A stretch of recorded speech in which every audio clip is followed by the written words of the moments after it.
Olá, eu sou o Francisco e este é o canal Learn and Share aqui na Season Market Watch. Hoje para vos apresentar aquilo que é a blockchain, uma explicação simples e acessível sobre esta tecnologia cada vez mais importante nos nossos dias. Então, para começarmos, o que temos que saber sobre a blockchain é que a blockchain é uma tecnologia que é baseada num livro de razão compartilhado e descentralizado e imutável, usado para restar todo o tipo de transações, rastrear ativos e aumentar a confiança nessa mesma rede e nessas transações.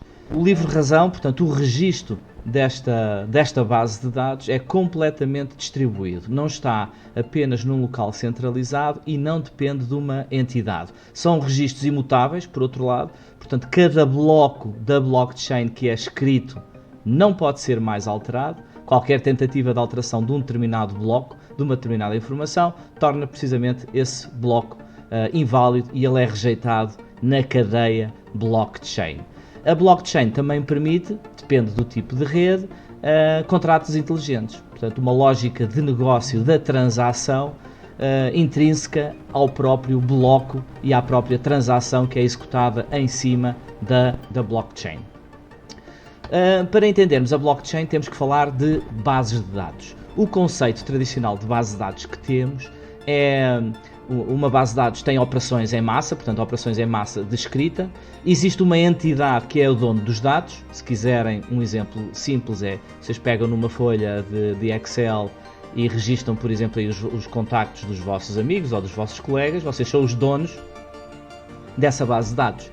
E se vocês são os donos de escrever nessa base de dados, se partilharem, por exemplo, numa Google Drive, se calhar podem ter várias pessoas a consultar essa vossa lista de endereços numa folha de cálculo. É uma base de dados em que vocês são os donos, pode escrever nessa base de dados e alterar os dados quem vocês derem acesso, mas no final do dia vocês são os donos dessa base de dados. E ela está guardada num local específico. Vocês não precisam do consenso e da opinião de todos os vossos colegas e amigos para alterarem um dado que vocês têm acesso. Por norma, normalmente o administrador dessa base de dados ou aqueles que têm um perfil para alterar os dados dessa base de dados são aqueles que o podem efetivamente fazer e os outros apenas ler. Outro exemplo de uma base de dados tradicional, por exemplo, a vossa conta bancária que tem num determinado banco. Não é por vocês acharem que o vosso saldo tem que mudar de um determinado valor para outro que o podem fazer na base de dados. Têm que falar com o banco, dizer que há um erro ali nos 50 cêntimos ou nos euros e então o banco, depois de analisar, vai fazer essa alteração. Por outro lado, o banco não precisa de falar com todas as agências bancárias e todos os bancos do mundo para fazer uma alteração na base de dados. Basicamente, ele é o dono da base de dados e pode fazer essa mesma alteração. Por outro lado, a blockchain é uma base de dados completamente distribuída. Portanto, todas as pessoas que contribuem, que criam blocos, todos os nós, são os donos dessa mesma base de dados. Um conceito importante.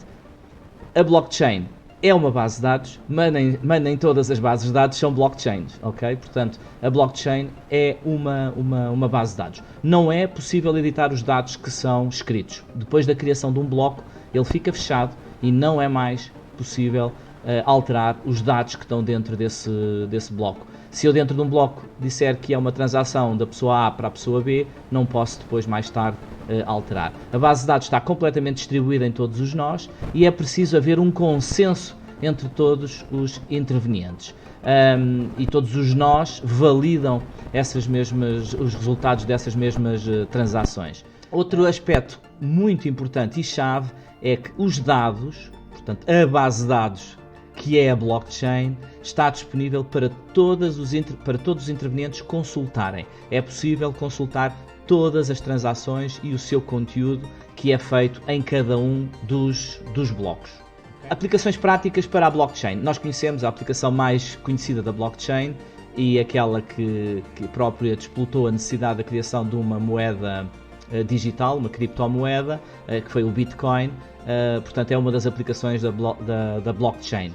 Mas vamos àquilo que é básico, depois desta introdução, de percebermos que a blockchain é uma base de dados e para algumas das aplicações práticas da blockchain.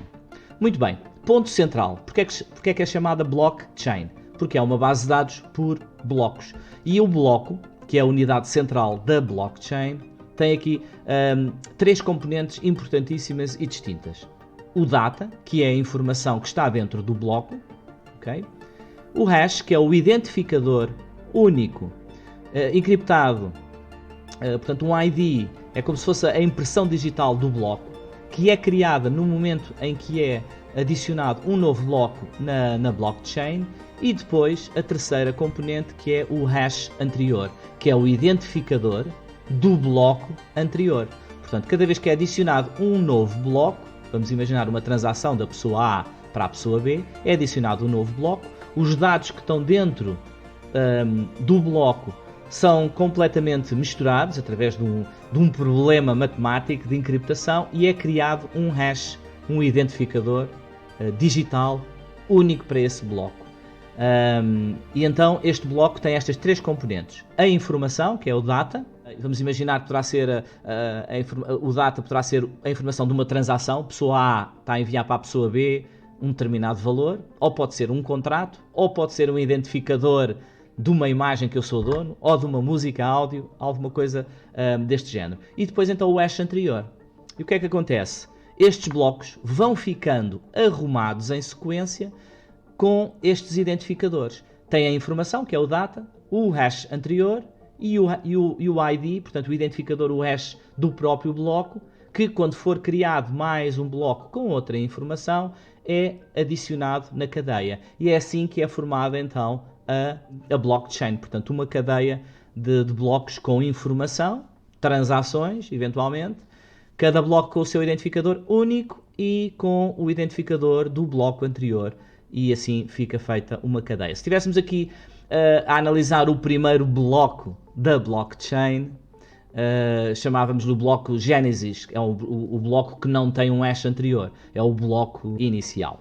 Tendo este conhecimento, podemos então, aqui num exemplo, aqui uma aplicação prática, vamos imaginar que esta blockchain é a que dá suporte, por exemplo, à Bitcoin, que existe já desde 2009.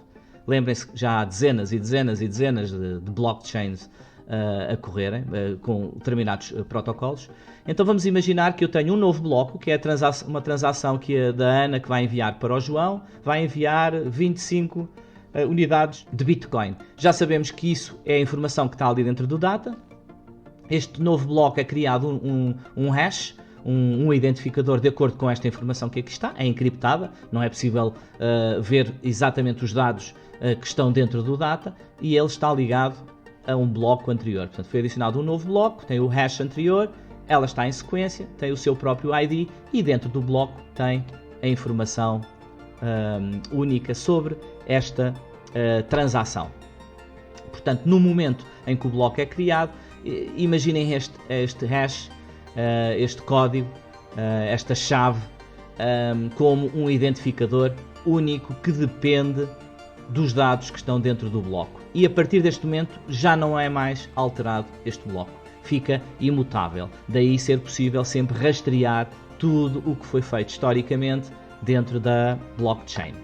Mas vamos imaginar então que eu aqui tinha uma transação, a tal transação da Ana para o João de 25 bitcoins, era o meu bloco e aqui está ele está coerente, mas eu agora quero ter aqui uma tentativa de alterar. Qualquer tentativa de alterar o conteúdo do data vai fazer que o hash seja alterado. Então, mesmo que se eu alterasse só ali de Ana, punha Rita, da Rita para o João, ok?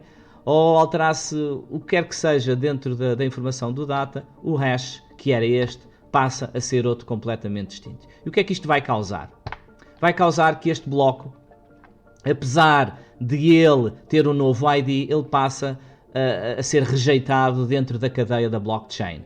Para que fosse possível, do ponto de vista teórico apenas, eu alterar um bloco da blockchain, mais de 51% de todos os nós do mundo inteiro tinham que concordar em resolver aquele problema matemático e nenhum rejeitar. Ou seja, teoricamente impossível fazer uma alteração. Daí dizermos que a blockchain é imutável, as transações que são aceitas, os blocos adicionados numa cadeia, não podem ser mais alterados. Os dados não podem ser mais alterados. Qualquer tentativa de alteração de um bloco invalida a rejeição desse bloco, porque o seu ID, o seu hash, acaba por ser alterado cada vez que os dados são alterados. Portanto, os dados são escritos, é criada uma hash e essa hash não é mais alterada na cadeia da blockchain. Muito bem. Então, esta cadeia dos vários blocos que vão sendo adicionados na blockchain gera aquilo que é o Distributed Ledger ou o livro-razão, o termo que é utilizado tipicamente na contabilidade. O tal livro onde os registros de uma determinada empresa ou organização são registados, e era o livro que tradicionalmente, em papel, que era apresentado nas finanças com os movimentos da própria empresa. Aqui, a blockchain, este é o livro-razão. Há uma garantia que não é alterado, portanto todas as transações que já foram feitas, por exemplo, na rede da Bitcoin desde 2009, estão registadas e é possível qualquer pessoa pesquisar essa mesma transação, não vai pesquisar quem é que foi o dono de uma determinada carteira, mas pode pesquisar as transações de todos os blocos. Portanto, a base de dados vai sendo adicionada, vai crescendo conforme as novas transações da blockchain. E assim estão encadeados os vários blocos na blockchain.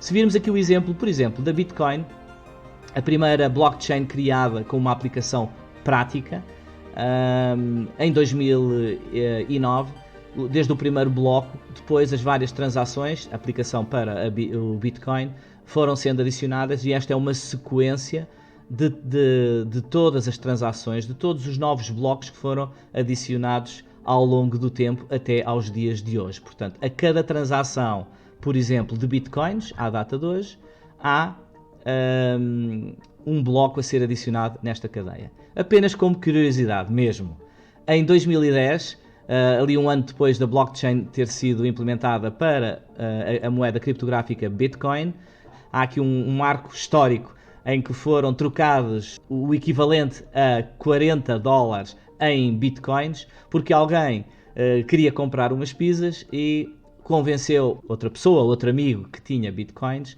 a trocar Bitcoins por $40 para serem encomendadas 2 pizzas. Apenas por curiosidade, aqueles Bitcoins que na altura valiam cerca de $40, hoje, à data de hoje, mesmo com a volatilidade do Bitcoin, esses $40 hoje transformar-se-iam em cerca de 450 milhões de dólares, cerca de 220 milhões por cada pizza, graças à grande valorização que ocorreu nestes anos da moeda criptográfica Bitcoin. Fica a curiosidade em relação a este tema.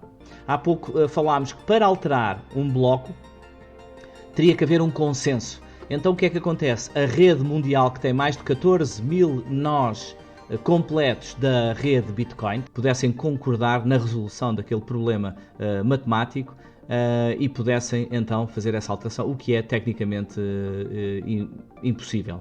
Portanto, daí dizermos que a rede, esta blockchain, é imutável, não é possível de alterar e traz segurança a todos aqueles que o utilizam para fazer as suas transações. Também nesta rede existem aquilo que é conhecido como mineração, capacidade computacional aplicada à resolução de problemas matemáticos para garantir a coerência do adicionar de novos blocos na rede da blockchain, neste caso da Bitcoin, e também para garantir a coerência entre todos os registros, o tal livre-razão da base de dados que está em todos estes nós espalhados pelo mundo inteiro, desde o primeiro bloco que foi adicionado até àqueles que são adicionados a cada segundo e a cada minuto na blockchain.